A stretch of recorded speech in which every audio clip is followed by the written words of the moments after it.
It's the all-new GovTech 360, the collision of government, technology, and the future. This time out, from Government Technology, it's the Doers, Dreamers, and Drivers, the Top 25 for 2020. In our time together, we'll hear their stories on this debut Podnar, equal parts podcast and webinar from GovTech.com. In one ear and in the other, in glorious monaural. This is GovTech 360. From the GitLab temporary studios, in the age of COVID disruption, some of us were able to bug out when they told us to go work from home. So we did. I'm Paul Taylor with Associate Editor Ben Miller and Editor Noelle Knell. Noelle, Ben, hello and welcome. Hey, Paul, how are you? Hey, Ben. Hi, Noelle. Hi, Paul. So, Noelle, what were you thinking as the class of 2020 came together? Well, I'm always blown away by the caliber of work and commitment of this group. It's a really fun process to come up with the list and hear people really lobby passionately for their nominees. And you can easily see why once you dig into some of the profiles and see the kind of transformative work they're doing in and alongside government.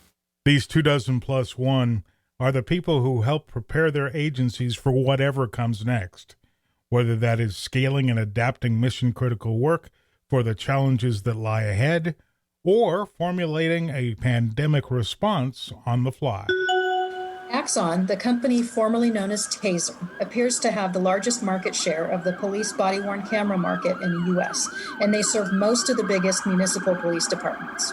In the past year or so, they've been doing something very interesting, which is taking this proactive approach to ethics. Axon set up an independent oversight board with law enforcement experts and civil rights advocates, and it asked them to weigh in on concerns about the technology it was working on before the company developed it. They've done it twice now with facial recognition and with automated license plate readers, and they're really listening to that feedback. For example, they decided not to pursue facial recognition in body cameras unless they could find a way to address those concerns. Here's Axon CEO Rick Smith on how the ethics board came about. We went out and we made in, I believe it was early 2018, 2 acquisitions of AI companies. We were really acquiring the talent, the teams, to come and help us build the right AI tools to be able to extract information from those police videos. And we were completely surprised at the public reaction when we announced those acquisitions. I would say there was a backlash. Some of the leading like tech magazines, I think it was TechCrunch or The Verge, put out stories effectively saying, oh, isn't this scary that Axon is building AI teams, and that there were sort of accusations that we were going to do face recognition on all these videos and turn the U.S. into this Orwellian surveillance state. And I remember being surprised at that feedback. Saying, well, geez, that's actually not at all what we were doing this for. We were doing this to try to automate a lot of these tasks where governments are spending literally hundreds of millions of dollars across the U.S. on mundane tasks we could automate. Axon took inspiration from the Human Genome Project, which was the drive starting in 1990 to map every human gene. When that effort began, there was a backlash as well of people concerned about eugenics and other unethical manipulation of DNA. So the Human Genome Project created the Ethical, Legal, and Social Implications Program, or ELSI for short, and tasked it with studying some of those potential problems and recommending mitigation strategies. Axon convened a similar panel and asked it to study facial recognition as it could apply to Axon's cameras. They found a lot of worrying problems. We had a hard time identifying exact use cases today where the technology would be reliable enough to be very useful without major risks. Namely, it's hard to get face recognition perfect today. The technology has some flaws. It particularly, hasn't done well against different genders and different ethnicities. And as we began to look at that data, you realize, wow, this could be explosive if face recognition turns out to create biased policing against communities of color. That would be just an unmitigated disaster. And what if one of those situations, they identified someone and it escalated and somebody got hurt or killed. And, as soon as you start to look at those situations, and then you also realize, body cameras have limited battery capacity because you have to wear them all day, and the cameras are moving and the lighting conditions are uncontrolled, it became pretty clear to us that as the board moved towards a recommendation of not pursuing the technology yet, it was not sufficiently mature, that actually became a fairly easy call once we had dug deep into the topic. Now, we were pretty careful not to close the door. There, one could envision a day where the technology would be super accurate and the battery problems would be solved. But even there, it does then open up really interesting legal challenges around Fourth Amendment rights, around search and seizure, around when is it appropriate for police to search someone's identity? Is it appropriate to search every person effectively and identify them anytime they walk in front of a police officer? And then even if that is appropriate, should the government save that location data? So now you would have a track on every person and everywhere they'd been anytime they walked in front of a public camera. And you could sort of take this down to a level where you begin to realize, this would be a major reduction in the amount of privacy people expect. The board's report on automated license plate readers also found concerns, but Axon felt it could address those concerns. So it opted to spend a year doing that before launching any ALPR products. But looking at the competition, Smith feels like others haven't taken privacy into mind. So his argument is that Axon's work in this area will distinguish its product from others. We have an opportunity to use our privacy design ethos as a competitive advantage. So as we're designing our license plate reader technology, we will be able to both disrupt the price point and make it much more ubiquitous.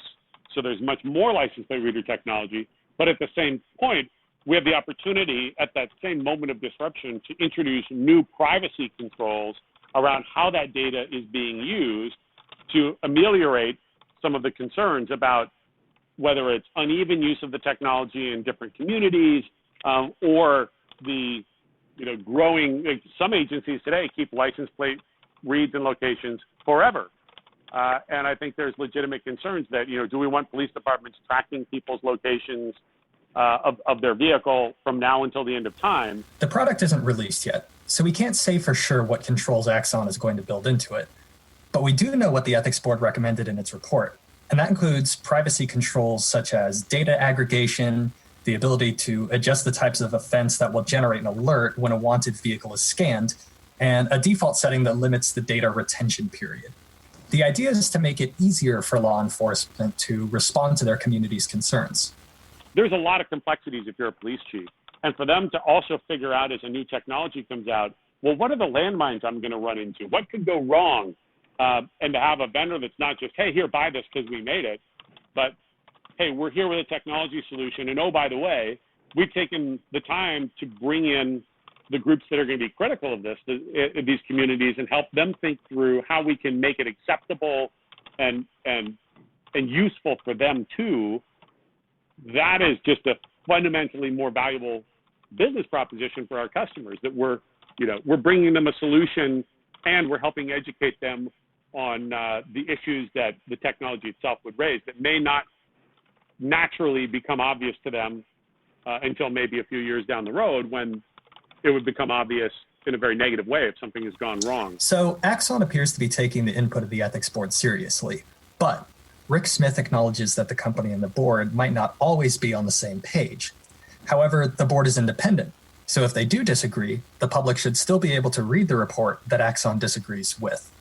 When we set this up, there was a lot of discussion about how much power to give the ethics board.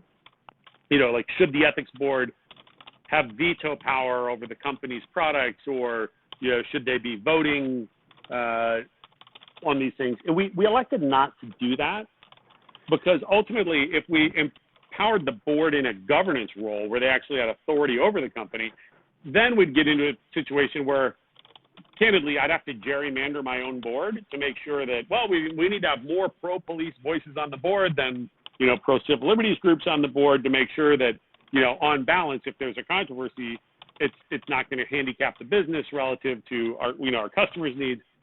And that began to feel antithetical to the purpose of the board, which look, I get input from police all the time. That's who we do business with. The purpose of this board is to bring in those other voices.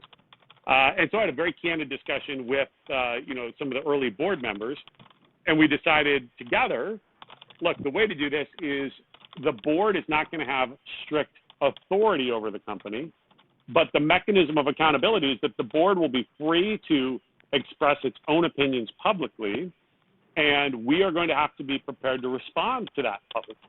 Obviously, there will come a day when we may disagree with the recommendations of our ethics board. And, as a public company, and obviously the media is going to take great interest in that. And so we're going to need to make sure we've really thought through carefully if we're going to disagree with our ethics board, we're going to have a pretty good and pretty transparent reason for doing so. And I think that's the right level of check and balance. And you can find the membership of the board. They just added a few more board members last week, as well as its reports on axon.com, as well as at policingproject.org. The word smart gets thrown around a lot in government circles lately, and there are as many definitions as there are government leaders working to implement smart policies and programs. One such leader is Jordan Davis, perhaps the youngest of our honorees for 2020. She's the director of Smart Columbus at the Columbus Partnership in Ohio, and she comes to that role quite naturally. Her mom heads up a local chamber of commerce, and her grandfather served as mayor of an Ohio city for several years. Davis's own work is focused on transforming the transportation systems in the Columbus area. That work got a big boost when Columbus was awarded a $40 million grant by the U.S. Department of Transportation a few years back. But one of the keys to the success of the bid by Columbus was how they brought a broad group of stakeholders together and a healthy dose of private funding to boot. Here's Jordan Davis talking about those partnerships. And in this instance in particular, the coming together was certainly initiated by the U.S. Department of Transportation's challenge process, but moreover, it's really motivated by our region's interest in being able to take advantage of what we think the disruption is coming for transportation and rethink how we position transportation as a great equalizer in our community, but as well as a growth accelerator as well. And so how do we use the changes coming in technology in a more simple way to say it, but to improve people's lives and also to grow our economy? And that's really been the underlying motivation that's brought the two sectors together and has continued to propel the investment that we've made locally in association with the grant, and really how we look about its further continuation post-grant as well. The Department of Transportation reported at the time that they got 77 applications for the grant, so there was some tough competition.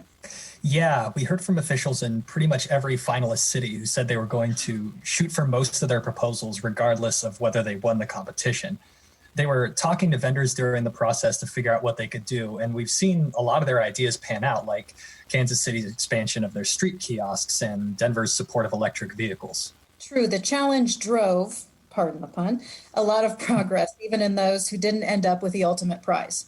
But we asked Jordan why she thought Columbus was, in the end, the winner of the challenge. I wasn't in the selection room, but from what we've heard, and I think what we've proven along the way, I think there's three main reasons. One, I think the profile of Columbus is very relatable to a lot of cities. We're a test market in our DNA, but with that, our problems are very relatable to a lot of cities, and we don't have as unique of a transportation culture as maybe a Portland does. That maybe sets us distinctly apart in what we can do versus others. And so I think that's a real compliment to the funders to say they wanted to invest in something that would be highly replicable and where a lot of people could learn from the lessons that we're kind of uncovering and writing the playbook for. So I think that was a real distinction. The second was our ability to bring the private sector in. So we matched the federal grant with $90 million of aligned investment, but that dollars amount came from 22 different partners in the community. And really, I think assured the funders that we were committed holistically in the community to ensuring that we got this right and were successful in its implementation. And that, I think, was a big commitment for them. And then the last was our commitment to using technology to improve people's lives. So the thoughts that we weren't just trying to deploy technology for technology's sake, but that we were actually committed and continue to be committed to using technology to really enhance the human experience and to solve the societal problems that our community faces, which so many others face as well. And so that was really, I think, what the three main differentiators were. Transportation is going to be one of the most visible examples of smart city work in everyday life. And it's especially important to people who are low income and often communities of color as well, because much of the time they have barriers to transportation that can make it more difficult to access good jobs, schools, and healthcare. And that's why public officials are really pushing smart city companies early in the process to serve those people. And a good example of that is cities asking micro-mobility companies for data about where they're deploying their e-scooters and their e-bikes to ensure equity. Yeah, the equity question is a really interesting one. One of the things we've seen growing over the past couple years is this conversation around making sure so-called smart city programs and the benefits that they bring extend to everyone in a community. It's not easy to do, but a good starting point seems to be in how you measure success. We asked Jordan how transportation can be transformed equitably and how you figure out if it's working.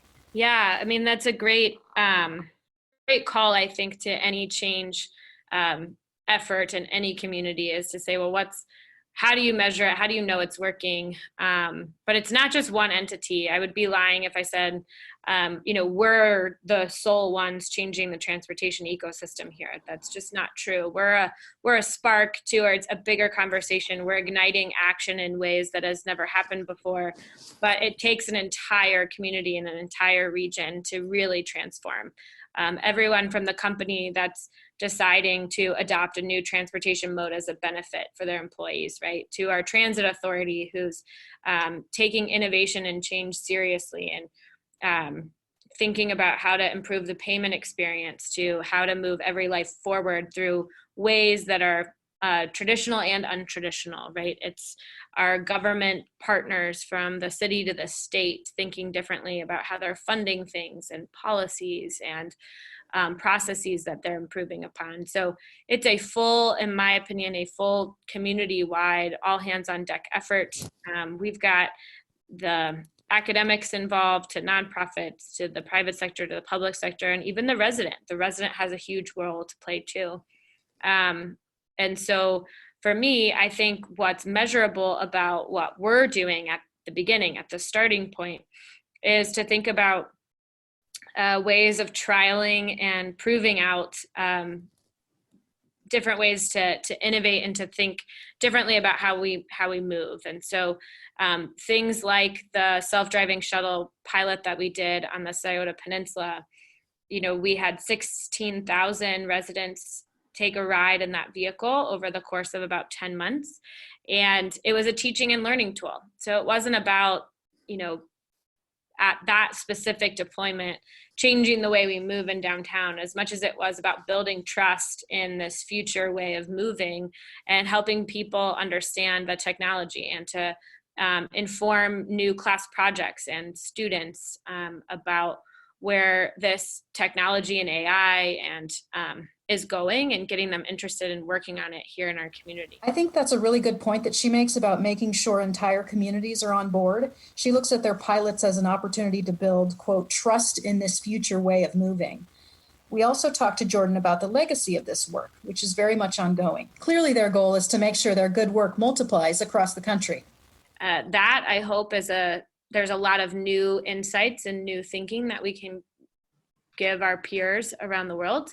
I also think the way that we've engaged our partners is another great lesson learned, and hopefully a very plug and play playbook that we're working on. If you go to smart.columbus.gov/playbook, there's a series of resources, and we're working hard to memorialize and document all the different programs we've developed and executed so that people can take away what might work for them. And hopefully that how we've engaged our employer partners and private and public sector partners is a great lesson learned for others.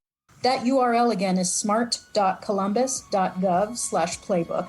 Definitely worth checking out for, as a wise person I know would say, for some good ideas worth stealing.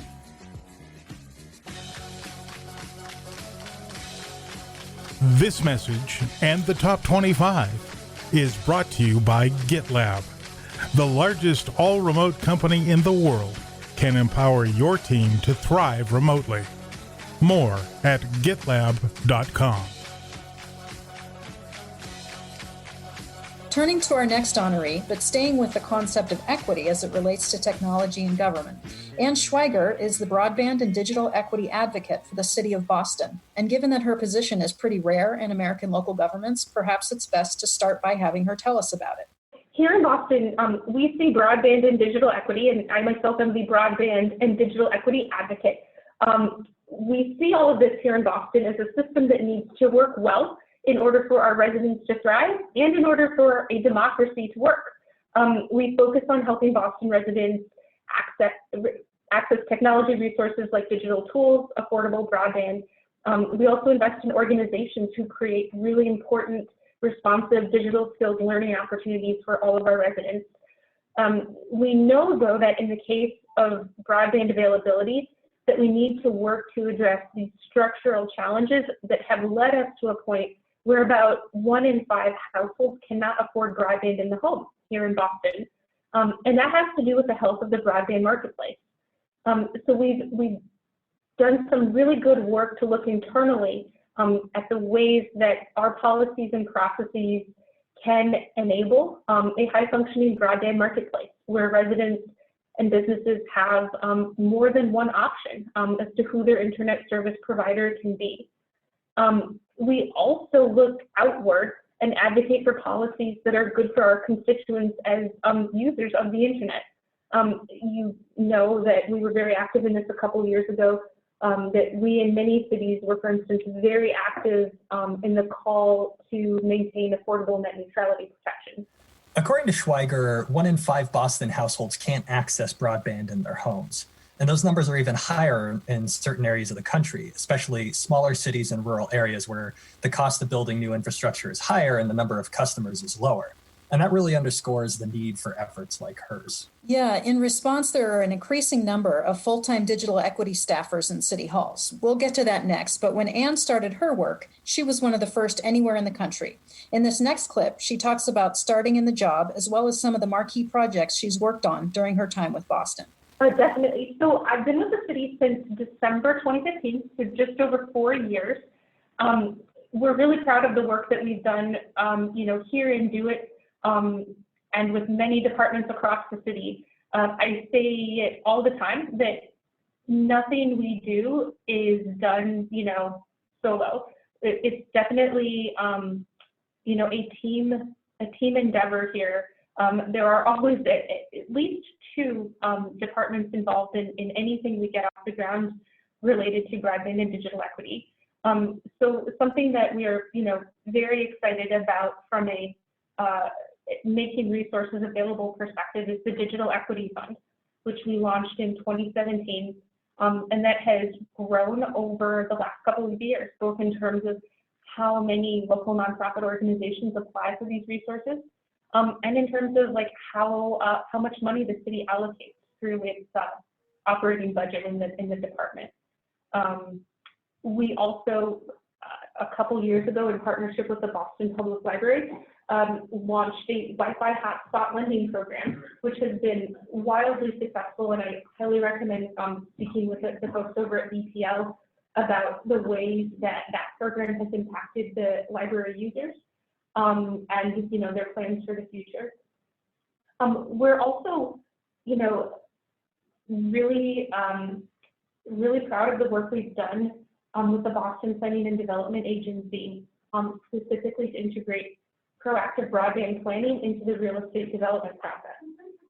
So you'll see, that and things like the Broadband Ready Buildings Questionnaire, as well as the Boston Smart Utilities Vision.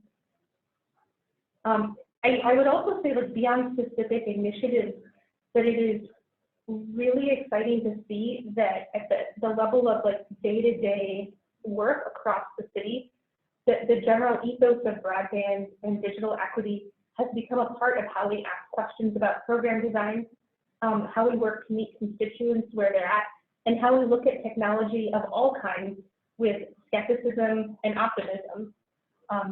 And that's, I think, something really important beyond specific initiatives, that broadband and digital equity is something that is well understood and is integrated into just the way we do things here at the city. There's some really impressive work being done, especially the resources pointing toward the city's equity fund. Formalizing this work with a dedicated line item in the budget helps institutionalize these efforts. That helps broadband planning start to permeate so much of the city's work, like the real estate development process she mentions. Yeah, we've seen this work starting to accelerate in other cities as well. Next up, Anne talks about this acceleration, which is starting to create a digital equity ecosystem nationwide in which local governments can learn from each other. Projects that we have implemented, including the Digital Equity Fund and the Boston Public Library, the Wi-Fi hotspot lending program, which we just touched upon, are modeled after programs in other cities. We were not the first movers on these. For instance, City of Seattle with their Technology Matching Fund program has been doing digital equity grant making to local nonprofits for, I believe, over 20 years at this point. So we have benefited incredibly from the wisdom and the guidance of our, colleagues in many other cities, including Seattle, New York, Chicago, San Antonio, Austin. You know of the Digital Inclusion Alliance, no doubt. I would I can't speak highly enough about them and the work that they've done to disseminate information and build a community of practice across local governments who have created or who are considering creating these types of roles and undertaking citywide digital equity planning initiatives. They are an absolutely critical partner that ties all of us together nationwide, in service of the same goal. It's great to see groups like the Digital Inclusion Alliance mature and begin to make a real impact in helping connect all segments of people and communities. And what a terrific resource for digital equity pioneers like Anne as well. Yeah, that's very true, Noelle. As much as unique circumstances separate different cities, they have a lot of the same struggles as well. So anything that can spread information about what works is important. So at Government Technology, probably the biggest chunk of our audience is made up of chief information officers in state and local government. So it makes sense that our top 25 list always has a healthy CIO contingent. And 2020 is no exception. You'll have to go to govtech.com/top25 to see all of them, but we're including a preview today. First up is a state chief technology officer who has an interesting backstory. It's fair to say she didn't set out to be a tech leader in state government. Yessica Jones, the state of Arkansas's chief technology officer and director of the Division of Information Systems, has been at the head of state IT for about 3.5 years. And while she has an IT background, when she was first made deputy director of DIS, it was only her second role in government. I was never involved in the public sector whatsoever, but while I was teaching at Harding, I was approached by a friend of mine who was telling me that Governor Hutchinson was looking for a bilingual person to do outreach. And my contact information was shared with the governor's office. At that time, honestly, I didn't really know what that meant, being an outreach liaison. So through conversations, I came in for what I thought it was going to be let's just talk about the position. And in fact, actually met with the governor at that time. While I did that for about 6 months, part of one of my duties also, since they knew I had technology background, they started sending me to procurement meetings here at the agency where I'm at today. So I used to come as part of the governor's office and sit around at the table with my predecessor to talk about those procurements that there were or there are over $100,000. And I guess when you're not afraid to speak your mind and ask questions, I guess it gets you noticed. She had an experience early on in her tech education that isn't that uncommon among women starting out in STEM careers, when a teacher told her she should not go into computer programming. Thankfully for us and for the people of Arkansas, she didn't listen. My first year in college, in fact, I did it back in Mexico. I'm originally from Mexico, so I did my first year in college in Mexico. So I remember very well my first programming class. I struggle with understanding the logic, and programming was a struggle for me. And I remember so well, we were, I think, learning tree structures. And at the end of the class, the professor pulled me aside, and he just said, "I just want to let you know that this is not for you. You really need to be thinking about majoring in something else." And I honestly don't remember me, in my mind saying, "I'm going to prove you wrong," or "I don't care what you think." Honestly, I don't remember having any of those kind of thoughts. I just kept going, and that's when I came to the States on a tennis scholarship. So whenever I came to Harding University, I got recruited at Harding. I immediately enrolled in computer science. So it was not even a second thought. And my first programming class, at Harding, which to me it's amazing because, of course, it's the second language. It was not my first language. But now I can say that it was the teacher. And I remember the day that I'm sitting there in class and he's going through the logic of something that we're writing. And all of a sudden, it was kind of like the light bulb just went on. And I was like, oh, I get it. So to me, that's amazing that, and we talk about this, don't let somebody define your future or tell you what you can and you cannot do. As far as, women in IT, I think, we still see a gap in there. We really need to learn to, like we always talk about, lean in. Ask questions. Don't be afraid to put yourself out there. So many times we just we tend to sit back a little, and maybe we're afraid to ask a question, or because we might think that we might not look that smart. That's not the case. It's just not being afraid. Be brave, and just think that you're capable just like anybody else, and stand up for yourself. Since taking over as CTO in 2017, Jones has seen Arkansas IT through a lot of the fundamentals of improving services to state agencies, adding high-speed broadband for K-12 schools, establishing voice-over IP and enterprise sharing agreements, working on a data center consolidation, all of which have cut costs as well as streamlined and modernized IT in Arkansas. Yeah, Jones's experience illustrates the need that so many CIOs talk about to spend time building relationships and understanding the many missions that government agencies have, and then identifying how technology can help them meet those missions. I think, when we talk about government and what we have seen, we're always behind, right, compared to the private sector. What I find is exciting is just the many different opportunities that are out there for us to really transform in the ways we provide services. Now, the challenge, of course, it's very exciting, but the challenge is to either, get the buy-in from your key stakeholders, right, to really explain the value of technology and not just, trying to change that mindset that IT is not just another cost center, but really how you can create or help those business needs that the agencies may have.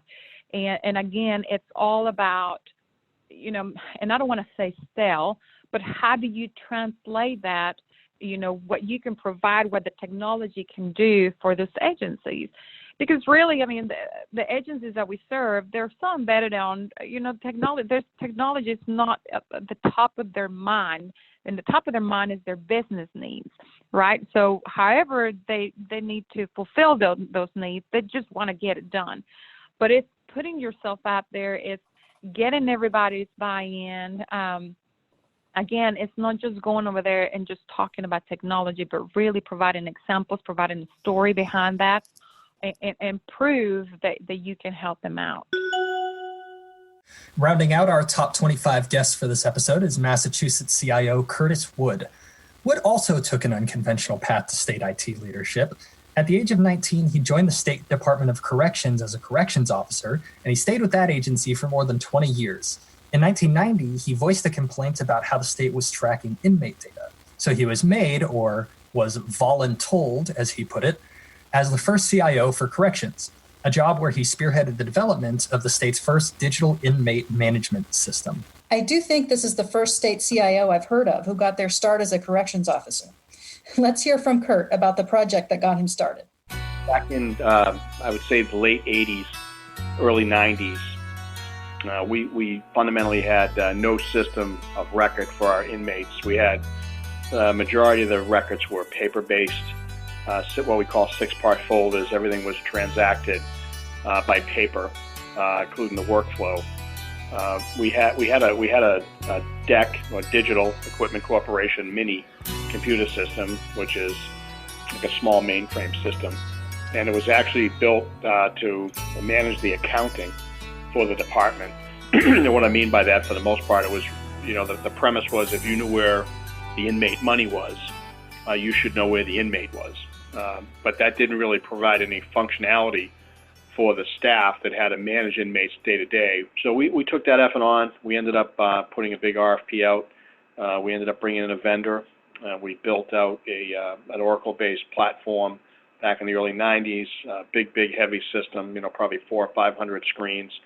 The re-engineering effort we attempted was, I would say, halfway successful. We ran into certain challenges with, the organization as to how they like to do business versus how, we think it would be better served if we changed the way things are done a little bit more efficiently. We came to a compromise. So over a period of 3 or 4 years, we built out that system. The system still remains today. The same core foundation. We've not changed it. It's still operational. The fact that it's still in use today really speaks to the process of how they put it together all those years ago. Wood did tell us that they have plans to re-platform this inmate management system sometime in the future. When he took early retirement from corrections, Wood did some private sector consulting and taught classes in criminal justice and business ethics. But after 9/11, he was lured back into state service. He thought it would only be for a year, but he's been there ever since. Yeah, the job that brought him back was to be the first commissioner of the Department of Criminal Justice Information Services. He then became undersecretary of the Massachusetts Office of Public Safety and Security. But in 2018, Massachusetts Governor Charlie Baker asked him to take the reins of state IT. Given his experience, it was really an ideal next chapter for him. In this next clip, Wood talks about how he bridged the worlds of IT and public safety. Early on, what I realized is that the people in the IT organization actually are very, very, very talented people, very hard-working people. But what I found is that there wasn't really an investment in the technology. There wasn't an investment in them. The business from a public safety or a correctional perspective at that time was really still heavily, paper-based, and it was about security and control and kind of, maintaining order.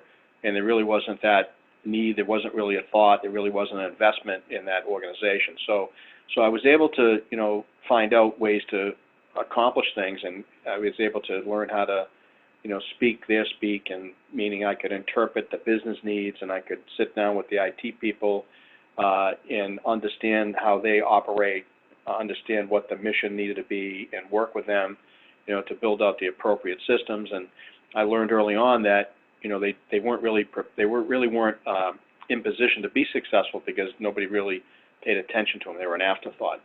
Another area that I think is, you have to understand government. I've always said about a government CIO is that, government's not an easy place to work with all the, stressors and all the changing landscapes and leadership and political leadership and legislative requirements and budgetary challenges. It's a unique set of skill sets, I think, or a unique environment that you really need to have to learn to navigate. It's not all about the IT. So many of our honorees this year are reflective of that kind of thinking, that you have to have a broad understanding of government and be able to navigate the ins and outs. You have to have communication skills, not just understand technology and manage the hardware and the software, though that's part of it. Yeah, true. Wood also has a really interesting perspective on another big topic for readers of government technology, which is consolidation. Here, he talks about consolidating IT in public safety agencies. When I was at the public safety side, I felt that, we were much we were much more connected to the business. In public safety, we were joined to the hip. We had consolidated the IT organization within public safety about 10 years ago, and that was a real challenge, to take in the Department of Correction IT group, the state police IT, all the multiple IT groups, and then consolidate it in and put it into one data center and build one network.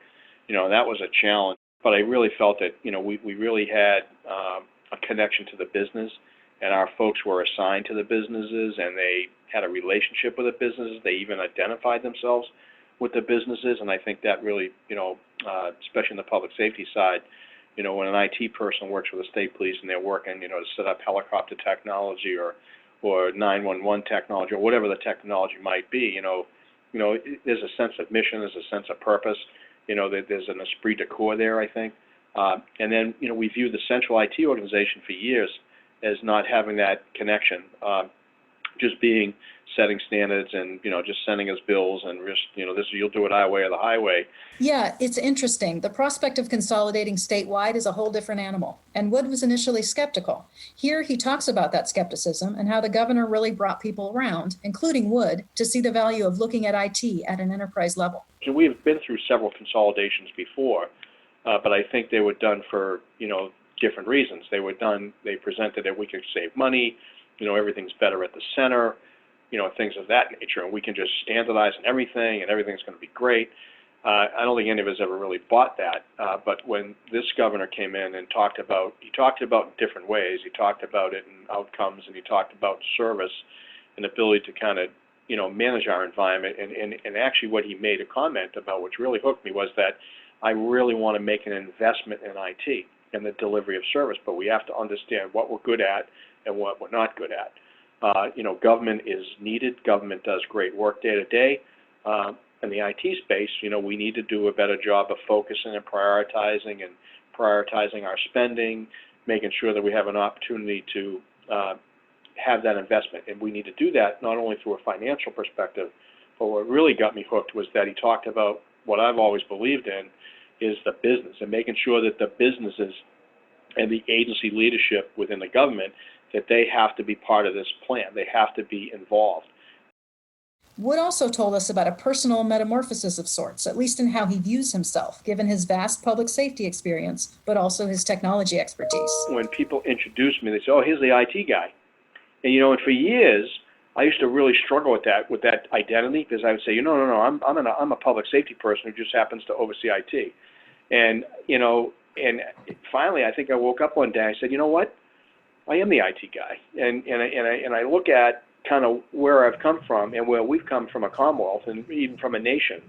And what does excite me is that, and I say this to young people when I teach as well, government is really, is not for everybody. I think government service is hard.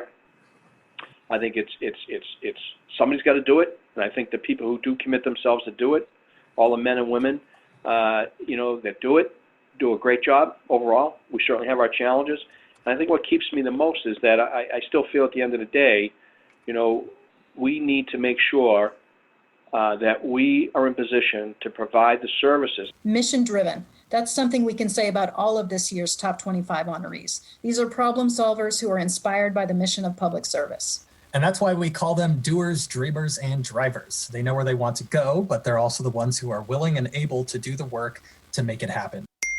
We're out of time. Bye-bye. GovTech 360 is produced by Government Technology, a division of eRepublic.